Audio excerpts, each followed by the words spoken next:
बिस्मिल्लाहिर्रहमानिर्रहीम। अस्सलाम वालेकुम। Welcome to noble education Pakistan.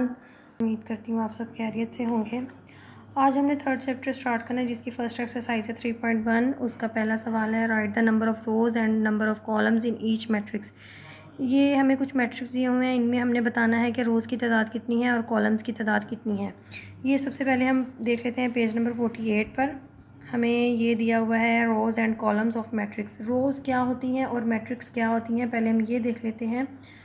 Entry और entries written in horizontal line. Horizontal line means के इस रुख जो नंबर्स या लाइंस लिखी होंगी वो क्या होंगी, वो रोज़ होंगी, रो और रोज़ ऑफ अ मैट्रिक्स। ठीक है। और कॉलम क्या होगा, एंट्री और entries written in vertical line और लाइंस फॉर्म द कॉलम और columns of a matrix. Vertical कहते हैं इस तरह से, ठीक है। जो इस तरह से चीज़ होगी वो कॉलम होगा और जो इस तरह से लाइन होगी वो उसका जो होगा रो होगा। ठीक है। अब इसका फर्स्ट क्वेश्चन है और ए है, उसका सेट दिया मैट्रिक्स दिया हुआ 0 0 0 0। अब इसमें रोज़ की तादाद कितनी है, नंबर ऑफ़ रोज़ कितने हैं, ये इस तरह से होगा।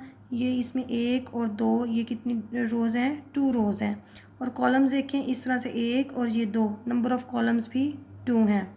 इसमें नंबर ऑफ़ रोज़ कितनी है, 1 2 3। ठीक है, 3 रोज़ हो गई। कॉलम देखें तो ये एक ही है, कॉलम हो गया 1। बस इसमें यही बताना है। और इसमें रो की तादाद कितनी है, ये एक ही जा रही है। ठीक है, एक रो हो गई। और कॉलम कितने हो गए, 1 2 3।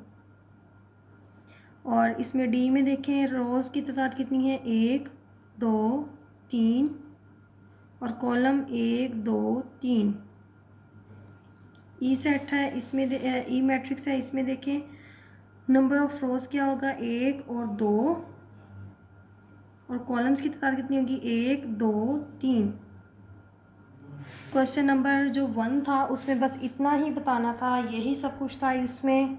आगे है question number 2, right the order of each matrix. इनका ऑर्डर लिखना है। ऑर्डर लिखने का तरीका ये होगा कि जो इनकी रोज़ की तादाद होगी वो पहले लिखकर फिर हमने उसकी कॉलम्स की तादाद लिखनी होगी। पहले हमने रो की तादाद लिखनी होगी और फिर कॉलम्स की।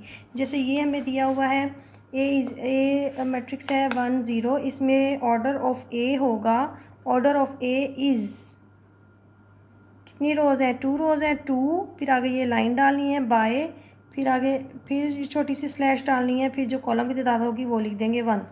ठीक है। इसमें देखें बी में, तो बी में ऑर्डर ऑफ बी है 1/2, 2 कॉलम्स है इसमें। ठीक है। और नेक्स्ट है ये, इसमें ऑर्डर ऑफ सी है 2/2। ठीक है।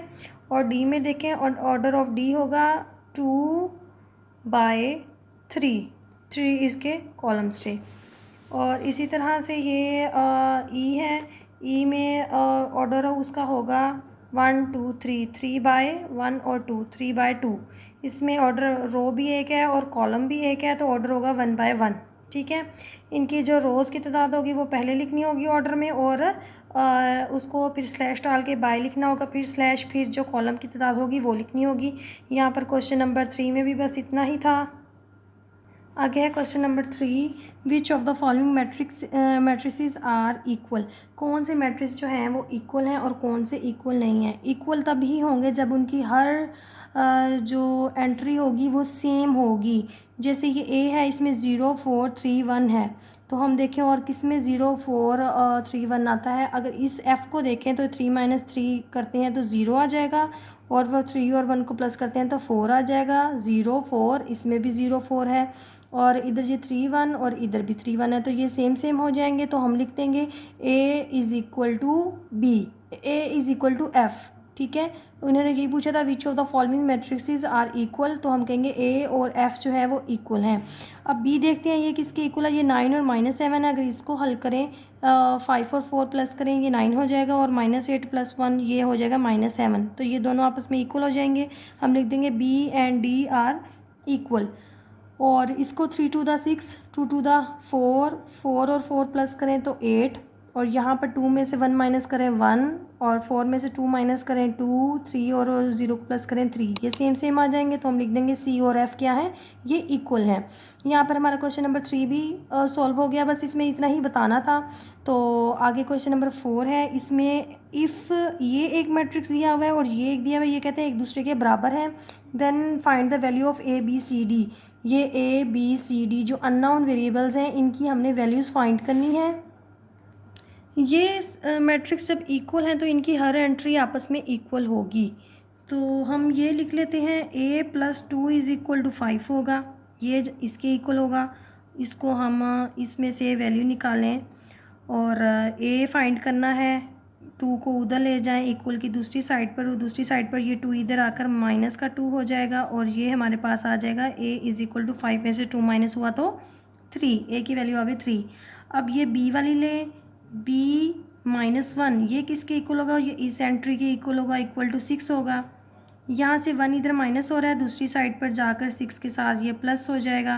तो ये आ गया B इज़ इक्वल टू 7। ठीक है, B की वैल्यू आ गई।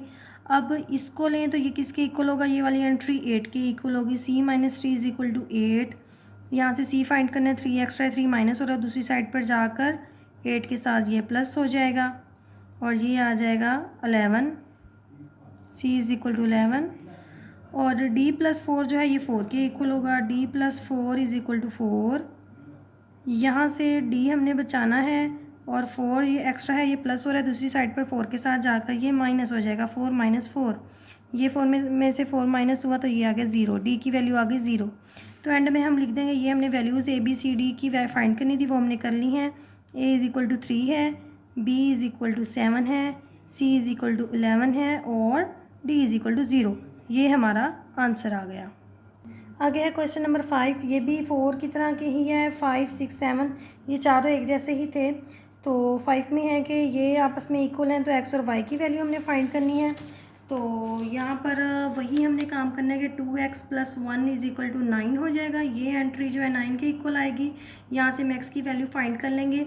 इस 1 को उधर ले जाएंगे, उधर जाकर ये इधर प्लस हो रहा था तो उधर जाकर माइनस हो जाएगा। 2x इज़ इक्वल टू 8 आ गया और 2 यहाँ पर मल्टीप्लाई हो रहा है, दूसरी साइड पर जाकर डिवाइड हो जाएगा, ये कैंसिल होंगे। x इज़ इक्वल टू 4 आ गया। ठीक है, x की वैल्यू आ गई। अब हमने y की निकालनी है।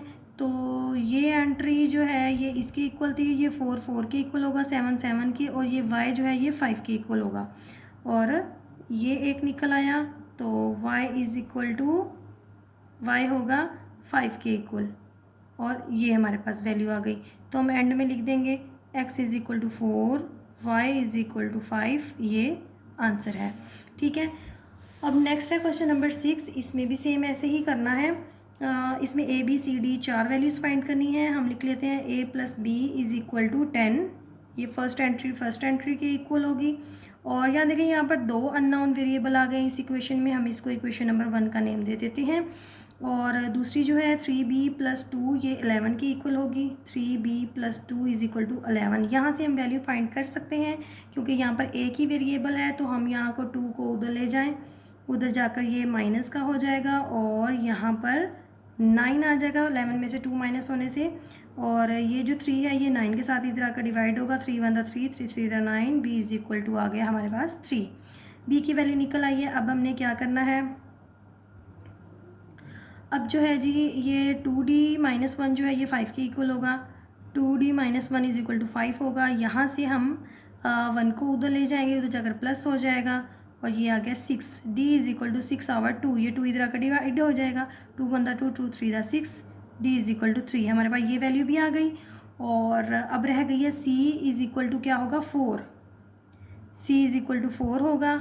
ठीक है, ये जो वैल्यू आती जा रही हैं हम इनको इस तरह से प्रोमिनेंट कर लेते हैं। और अब क्या बच गया, सिर्फ और सिर्फ A की वैल्यू बच गई। B, C और D तीनों निकल आई हैं, A की बच गई है। B की वैल्यू को अगर हम इक्वेशन नंबर 1 में पुट कर दें तो हमारे पास A की वैल्यू आ जाएगी।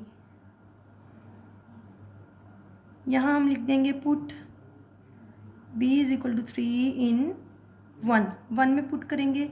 A+B की जगह 3 पुट किया और ये जो 3 है ये दूसरी साइड पर जाकर माइनस हो गया और हमारे पास आ गया 7। A की वैल्यू भी आ गई 7। तो हमने वही एंड में लिख देना है a is equal to 7, b is equal to 3, c is equal to 4 और d इज़ इक्वल टू 3। ये आंसर आ गया हमारे पास। ठीक हो गया। अब है ये क्वेश्चन नंबर 7, लास्ट क्वेश्चन बच गया। इसमें p और q की वैल्यू फाइंड करनी है और उसी तरह से ही करनी है। p plus q is equal to होगा 6। पहली एंट्री के ही इक्वल होगी।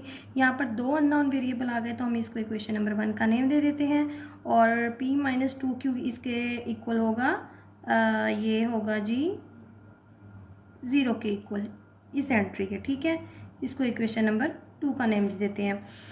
अब हम या तो इस इक्वेशन को 2 से मल्टीप्लाई करके दोनों को ऐड कर दें, हम यही काम कर लेते हैं। Multiply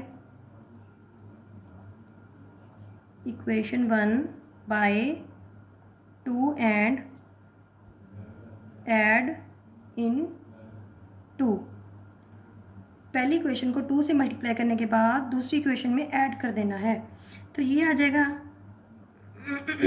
2p plus 2q is equal to 6 to the 12।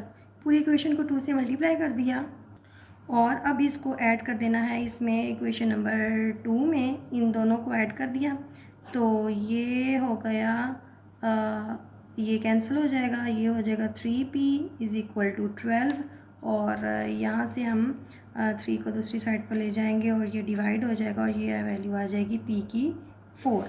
अब इस p की वैल्यू को जो हमारे पास आई है 4, वो हम किसी भी इक्वेशन में पुट कर दें और q की वैल्यू निकाल लेंगे। Put p is equal to 4 in equation 1 में मैं पुट कर रही हूँ। p की जगह 4 plus q is equal to 6। ठीक है, और q यहीं बचाना है, 4 इधर जाकर माइनस हो जाएगा, ये आ जाएगा 2, q की वैल्यू आ गई 2। तो हम एंड में हम आंसर लिखेंगे p is equal to 4, q is equal to 2, ये आंसर आ गया। यहाँ पर हमारी इक्वेशन जो एक्सरसाइज है 3.1 ये कंप्लीट हो गई। इंशाल्लाह नेक्स्ट लेक्चर में हम अगली एक्सरसाइज करेंगे। दुआ में याद रखिएगा, अपना बहुत सारा ख्याल रखिएगा। तब तक के लिए अल्लाह हाफिज़।